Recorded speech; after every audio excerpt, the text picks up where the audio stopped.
Hello kids, Patrick Livingstone of EasyAnimalsToDraw.com, and today we're going to be drawing this animal. The boxer. Lovely dog, the boxer. Here we go. Draw 4 marks to define the size of the circle for the chest, for the large chest of the boxer. Boxers have quite large muscular chests.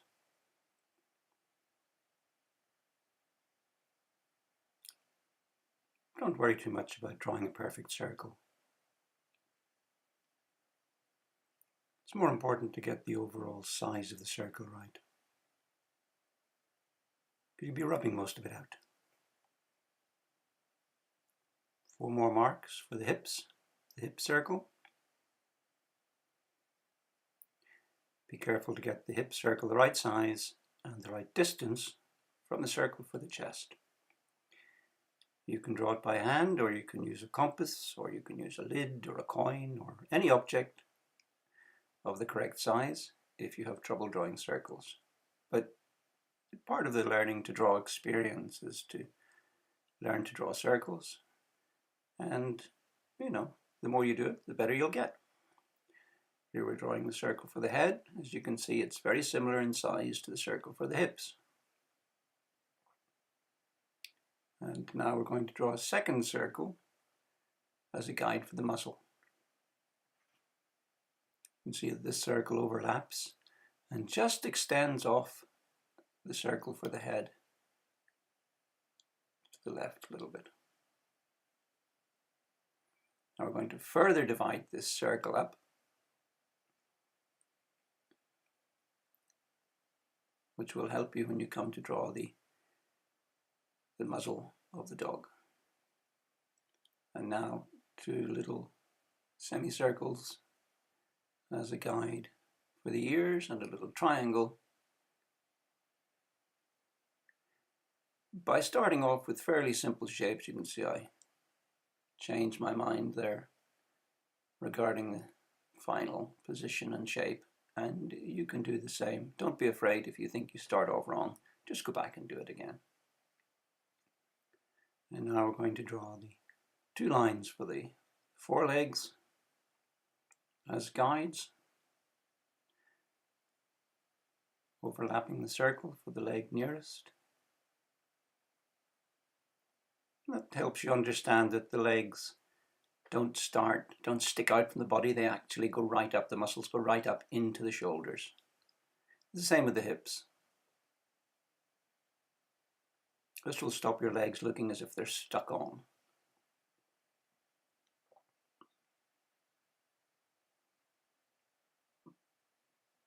Now we join the circles up to give the approximate shape of the dog,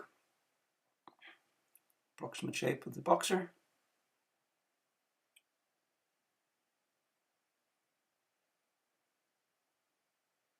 Sometimes boxers have their tails docked at birth. I've chosen to draw this one with a complete tail. Now we're going on to the eyes.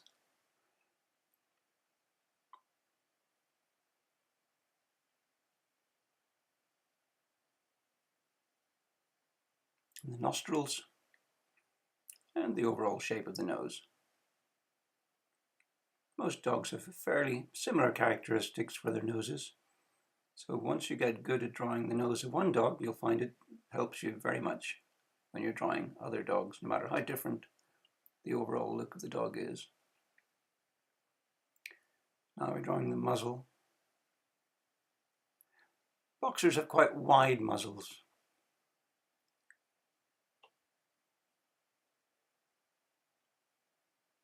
And a slightly serious look about them, I think.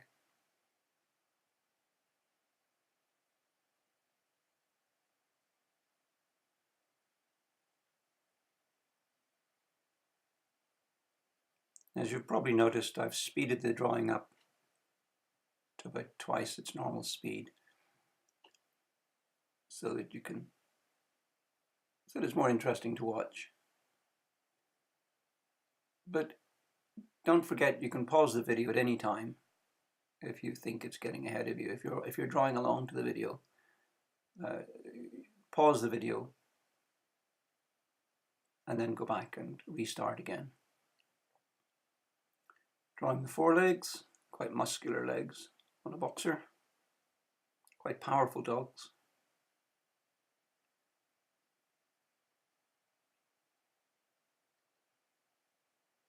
And now you see that I'm integrating the leg that you can see into the muscles of the shoulder of the dog so that the leg doesn't look stuck on.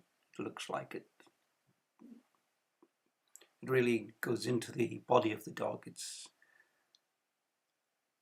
That's very important for getting the correct proportions and sense of realism.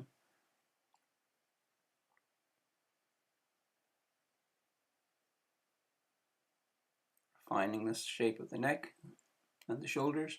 And this is where the circles are really useful. You can see it's very easy to see that you're just cutting into the circle slightly there. And now to the hind leg, the farthest hind leg, the one that is hidden by the body at the top. So that's an easier one to draw.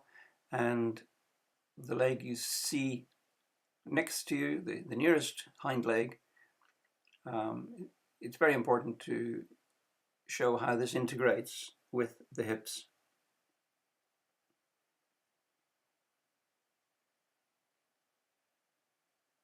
In fact, when you're finished, it'll be difficult to see where one starts and one stops.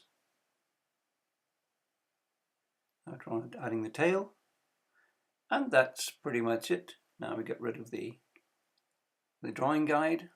Inevitably, as you do this, you're going to rub out part of the drawing, and that's just life. You know, nothing much can be done about that. It's no big deal. Just go back in and restate the lines that you've accidentally erased. There should be trace marks left of your original drawing, which makes it easy. The guide has done its job. It's made sure that your drawing has the right proportions and the lines in the right place.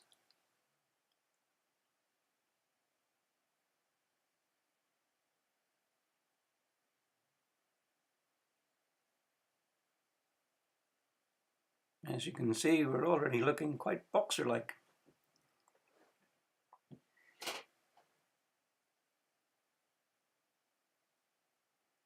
For me, this is a magical part of the drawing process, where the scaffolding, so to speak, comes off. And the beauty of the line can be seen, because the drawing guides, they do distract somewhat from the illusion of a dog, of a boxer, in this case.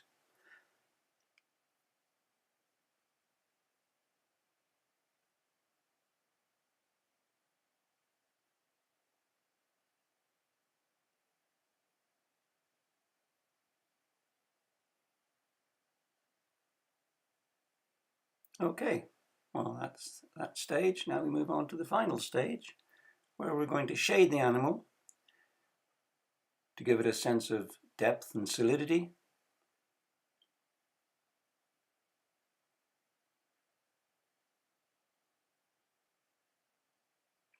And if it's a dog like a boxer that has a specific kind of coloration, where it's brown on its head and back and white at the front and paws and belly, we get to show that as well. And also the boxer has a kind of a little bit of a wrinkled face, some folds of skin in the face, and we can indicate that as well.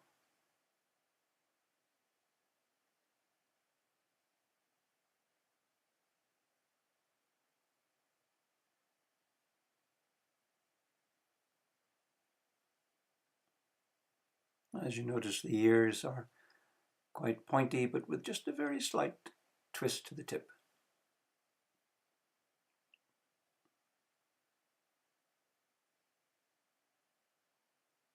Restating the mouth a little bit more. Expression in the mouth is going to be what gives the face of the dog its character, along with the nose and the eyes. So it's good to make a point of exaggerating those slightly in terms of contrast.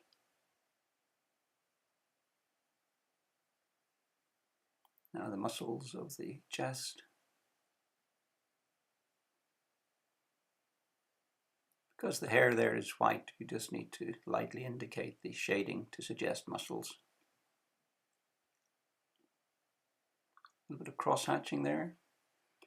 The boxer's coat is very short, so you don't have to worry so much about the lines of your shading all going in one direction, because you don't really see the direction of the hairs on a boxer's coat, because the boxer's coat is so short.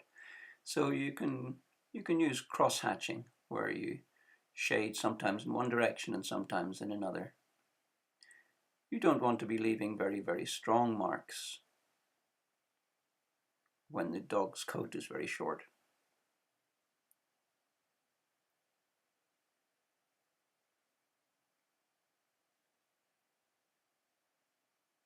Save that technique for some of the rougher haired dogs.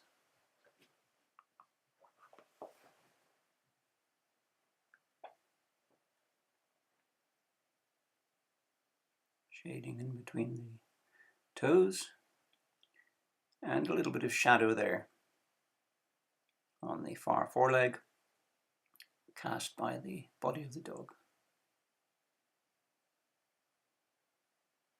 And take your time shading. As you learn to develop your drawing skills, it comes from seeing. A lot of drawing is being able to see, to get a feel for what you're doing. And if you rush it too much, you'll lose that. So only do it at a speed where you're still able to see, to have a feeling for what you're doing. And you see here, I'm just putting in a flat tone. I'm not worrying too much about shading at the back, but I'll come back in later and add a little bit more shading and just build up round off the form, those muscular back legs.